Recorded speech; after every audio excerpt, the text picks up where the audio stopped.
Welcome back to Jack Chaucer Storyteller. We got Nikki White Polar Extremes, chapter 22, called Unbalanced. Nikki's point of view, February 15th, 2020.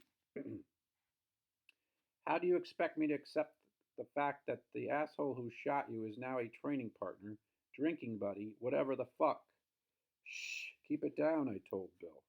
Despite being jet lagged, he had kept his eyes open long enough for us to grab a hot coffee in the mostly empty galley and catch up on everything that had happened since we last saw each other in August. He too had been kept in solitary confinement for months, wasting away in a different part of the same bridge center in Cape Town. He only had been allowed to see his equally captive son Max 3 times during that span.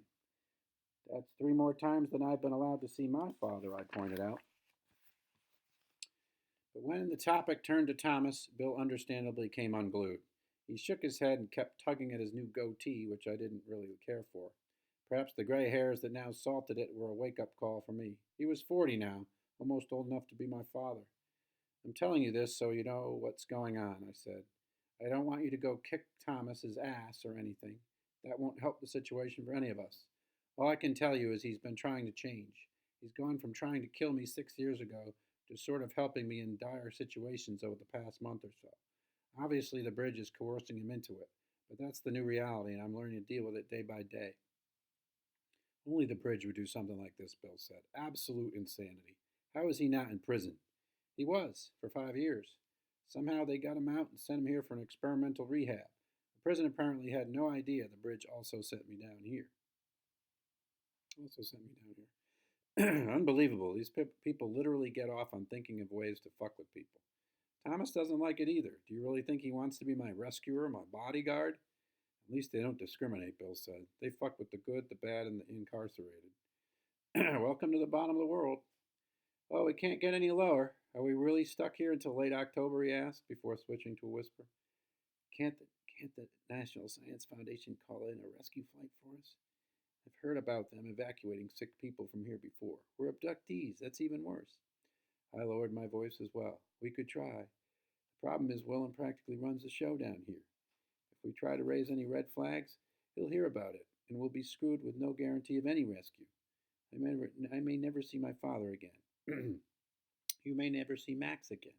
And Willem or Roy will just drive us off in a snowcat some night and dump us out there miles away in a storm, I said, waving toward the big window. I already almost died on a training drill. I really don't want to find out what it's like when it's not a drill. And it's only going to get colder and darker. Wonderful, Bill said with a sigh. I've got to get some sleep. Your bunker mine. I looked down and didn't answer right away. He shook his head and stood up from the table. I don't think I started, but he quickly cut me off. You can stop now. I get it. I'm 40 now. It's over. It has nothing to do with age, I said, partially lying. I can't keep pretending to have a relationship with you when we're not in control of anything anymore. It's not your fault. It's not my fault. But we're a long way from Miami. I just can't handle the emotional swings anymore. You're dead, alive, here, gone, here again. It's okay. I understand. I'm sorry, I said genuinely. No need to apologize. The winter will just be even longer, colder, and darker. And off he went. I felt horrible, but I knew it was the right decision. Love and the bridge don't mix.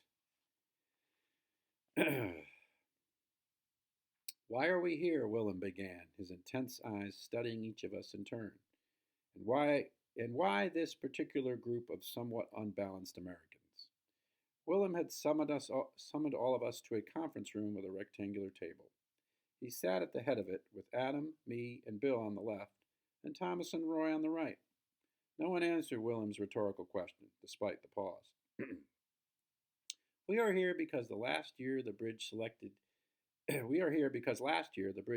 Nikki to be one of 6 people to go on our first mission to Mars.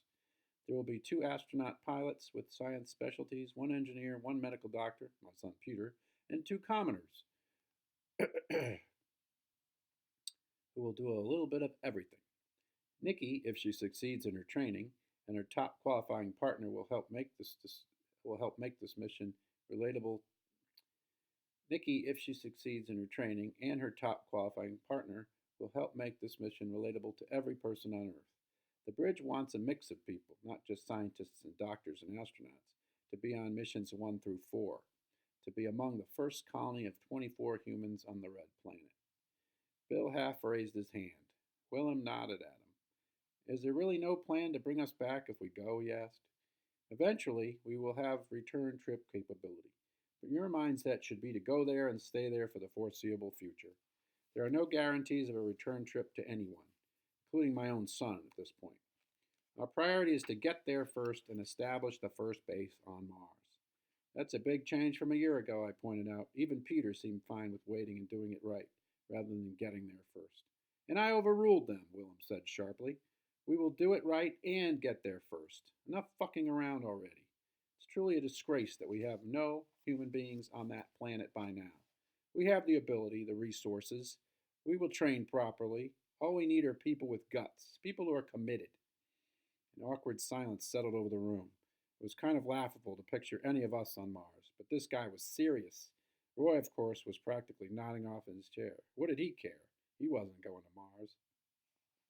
This first phase of training will determine who is committed, Willem continued, and who should be committed to a mental ward. Adam failed to muffle a snort. I cracked a smile. It was good to see him again, even under these bizarre circumstances. Thomas was visibly annoyed by his presence, but kept his mouth shut. Laugh now, but wintering in this place will test each of you, the old man rattled on. Extreme isolation and sensory deprivation, with zero means of escape for months on end, will change all of you. It also will prepare you for space travel and living in a hab on the Martian surface. 6 months of darkness here can drive people mad. The sun will officially set on March 22nd and won't rise again until September. Learn to take advantage of full moons and get outside no matter how cold. That's insane, Bill mumbled. Willem ignored him and carried on with his long-winded pep talk. Speaking of cold, the average surface temperature on Mars is minus 55 Celsius. That's minus 67 for you Americans. Fortunately, a winter here at the South Pole will take us well below that and harden us even better. There are nights when it can get as low as minus 100 or minus 110 Fahrenheit. The wind chills are even worse. The bulldozers don't work below minus 65 or minus 70, and the snowcats don't function below minus 80 or minus 85. But we humans can, must, and will continue to work here, inside and outside, in those conditions. Flag lines must be maintained. Dark sector telescopes must be fixed and used during optimal winter months, and science will go on here no matter what. You will do grunt work, fall into routines to help combat the disintegration of your natural body clocks, and be called upon to take prize in surprise rescue drills. If you do well, you also may get the opportunity to accompany me to the dark sector and gaze deeply into the universe. Are there any questions? I raised my hand. Willem nodded. You started out by calling us somewhat unbalanced Americans. You obviously know the history of everyone in this room and some of the tensions involved, I said, emphasizing the understatement. How does it make any sense to put this particular group of people through this and expect success? Willem smiled. Normal people don't do well here, we have found. Normal people fare better in normal society. It is better if you are a little crazy. These are the people who thrive here and rise to the challenge more often than not. So congratulations. Gee, thanks, I said. I know I liked it here a lot more than where I came from, Thomas said, until that last flight came in anyway. Willem glared at Thomas for his obvious shot at Adam, but he pressed on.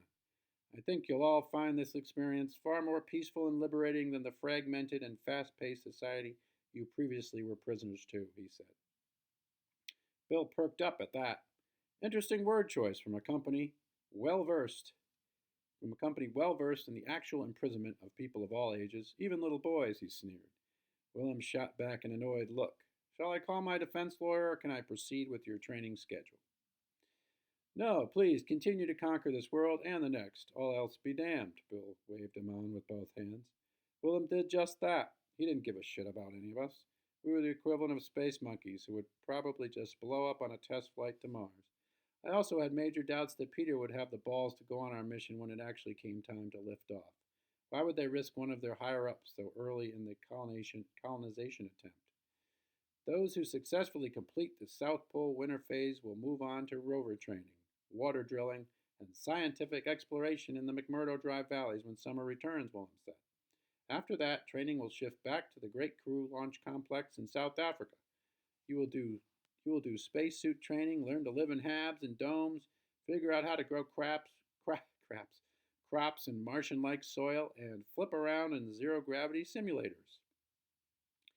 I've I have been to the Barren launch site with Peter. I had been to the Barren launch site with Peter and Virgil about a year ago. I tried to imagine what it looked like now, a rocket pad and training complex rising up out of dirt and shrubs. What are our odds of survival if we actually launch to Mars? Adam asked. I nodded at him, impressed with his pointed question. That's hard to say at this early stage, Willem replied.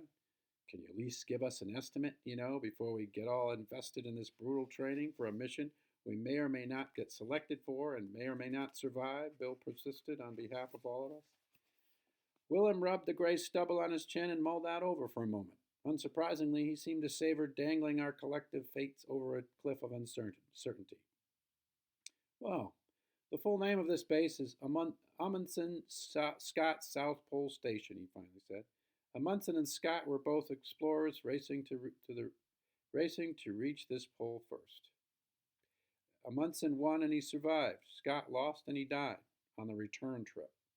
But he did make it here. Both men and their groups reached this seemingly unconquerable destination more than a century ago. So what's your point? Bill asked. My point is we have a 200% chance of success and a 50% chance of death, Willem said, his lips slowly curving into a grin. Pretty good odds, I think. Pretty easy to say we when he's not the one going, I think. Back with chapter 23 next.